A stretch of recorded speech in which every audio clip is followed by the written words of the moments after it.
The journey of Moses, from Egypt to the Promised Land. In ancient Egypt, the Hebrew people lived under heavy oppression.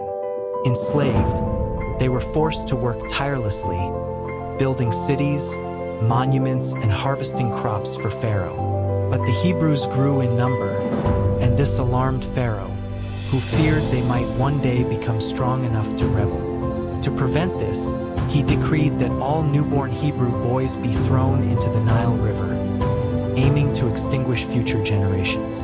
It was in this harsh setting that a Hebrew woman named Jochebed gave birth to a son. Desperate to save her baby, she hid him for 3 months. When she could no longer protect him, she made a bold decision.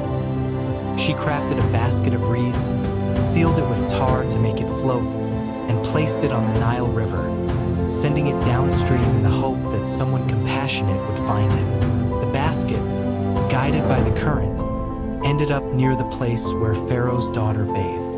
When she saw the baby in the basket, she felt compassion for him. Knowing he was Hebrew, she nonetheless decided to adopt him and raise him as her own son, naming him Moses, which means drawn from the water. Thus, Moses grew up in Pharaoh's palace, educated and treated as an Egyptian prince, unaware that his own people were suffering under the Egyptians. As the years passed, Moses began to notice the hardship endured by the Hebrews. One day, seeing an Egyptian beating a Hebrew, Moses was overwhelmed with anger and, in an impulsive act, struck down the Egyptian, killing him. Realizing the gravity of his actions, he fled Egypt to avoid punishment. He journeyed into the desert, leaving behind a life of luxury and comfort. In the desert, Moses found a new home among the Midianites.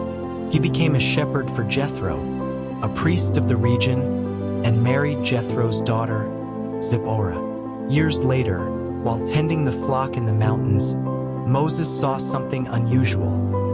A burning bush, ablaze yet not consumed.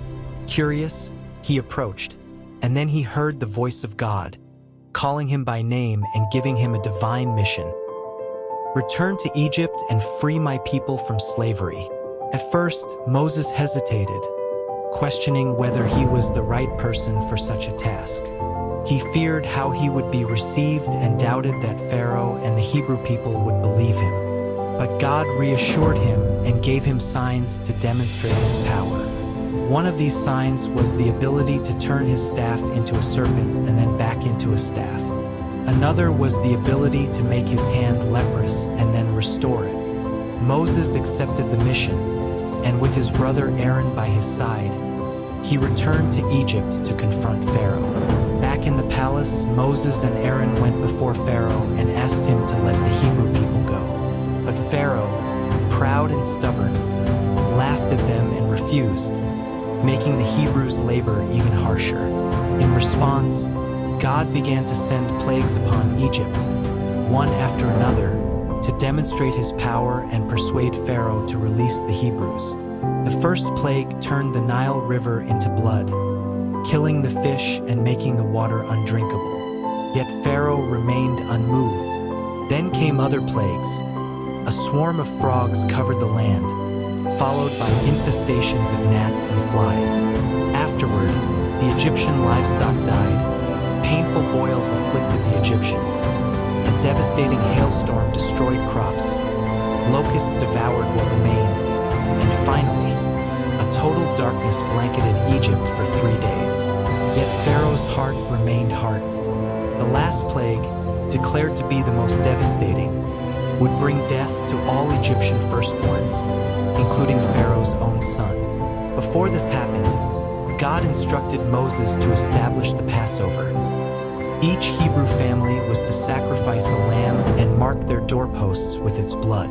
This mark would protect the Hebrews, for the angel of death would pass over their homes, sparing them. That night, every Egyptian firstborn died, and a deep mourning fell over Egypt. With his own son lost, Pharaoh finally relented. He ordered the Hebrews to leave immediately, and they departed Egypt in haste, carrying only what they could. It was a journey of faith and hope toward a new life. But soon after their departure, Pharaoh regretted his decision and sent his army to pursue the Hebrews. When the Hebrews reached the Red Sea, they found themselves trapped. The Egyptian army was closing in from behind, and the sea lay before them, blocking any escape. Desperate, they cried out to Moses, who, in obedience to God, raised his staff over the waters. A miracle occurred. The sea parted, forming walls of water on either side and a dry path in the middle. The Hebrews crossed safely, and when the Egyptian army tried to follow, the waters closed in, drowning the soldiers. Now free, the Hebrews journeyed into the desert, but the path was not easy.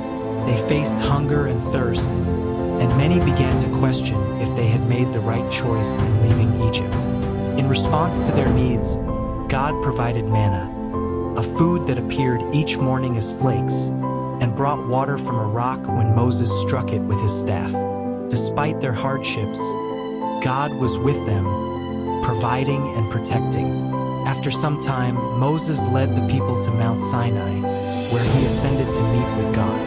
There, he received the tablets of the law, containing the 10 Commandments, rules that would guide the people to live in harmony and follow God's ways.